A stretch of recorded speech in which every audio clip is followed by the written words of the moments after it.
In Spec Ops: The Line, Dubai has been ravaged by a fierce sandstorm, which has left an entirely new geography in its wake. Trapped by the ongoing tumult, the citizens are forced to create makeshift shelters amidst the towering skyscrapers, cobbling together settlements from the luxurious wreckage.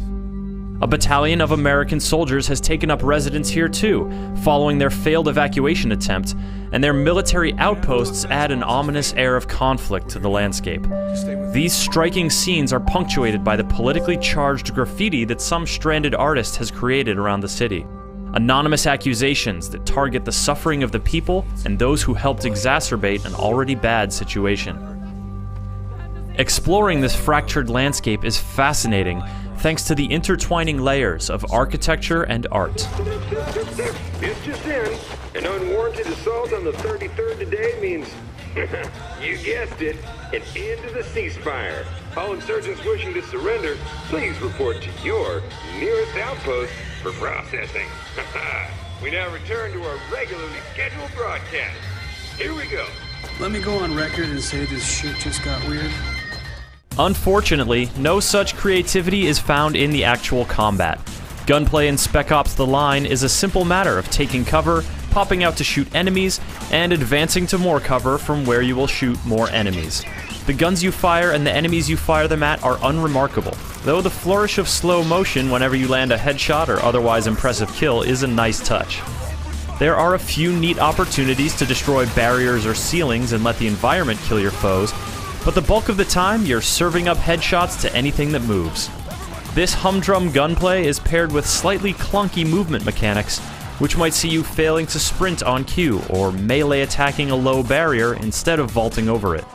These shortcomings are rarely an issue in the single-player campaign, but they become a hindrance in the competitive multiplayer modes.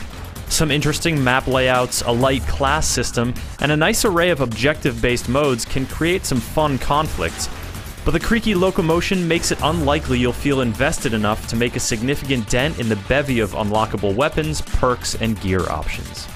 The campaign itself can be completed in under 7 hours, and the journey you undertake is inspired by the novel Heart of Darkness. In this book, a man journeys upriver into the jungle to seek a powerful and enigmatic character who may or may not have gone off the deep end. In Spec Ops, you play as Walker, one of 3 Delta Force soldiers who enter Dubai from the desert in search of Colonel Conrad, an American commander who took his battalion to Dubai against orders in hopes of saving the people trapped therein. Though your mission is to rescue survivors, the first humans you encounter are hostile. A failed attempt at communication leaves you no choice but to fight back, and this pattern repeats throughout much of the campaign, establishing one of the main narrative contrasts of Spec Ops. You're there on a rescue mission, but you just can't seem to stop killing people. Sometimes you do have a choice.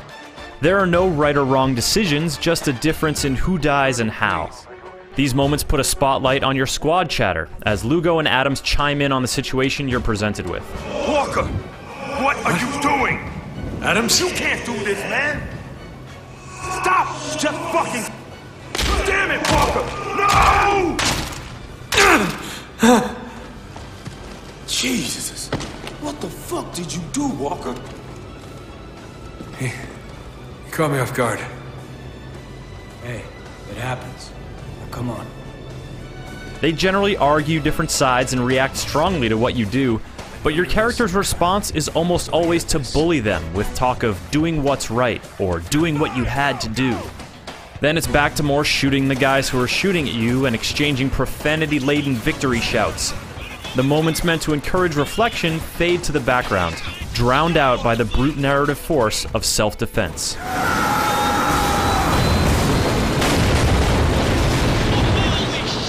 There are some story moments that manage to stick out, however.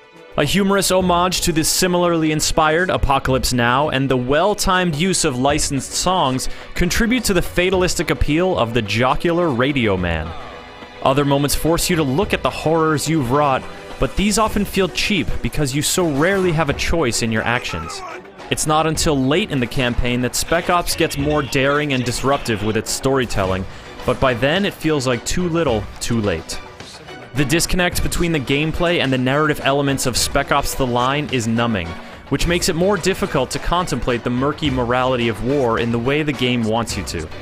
There are some intriguing things to be teased out of your adventure through the lovely ruins of Dubai, but the contrast between ambition and execution make the experience as unsteady as the shifting sands.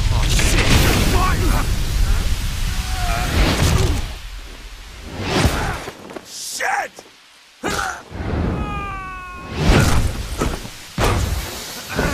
Son of a bitch!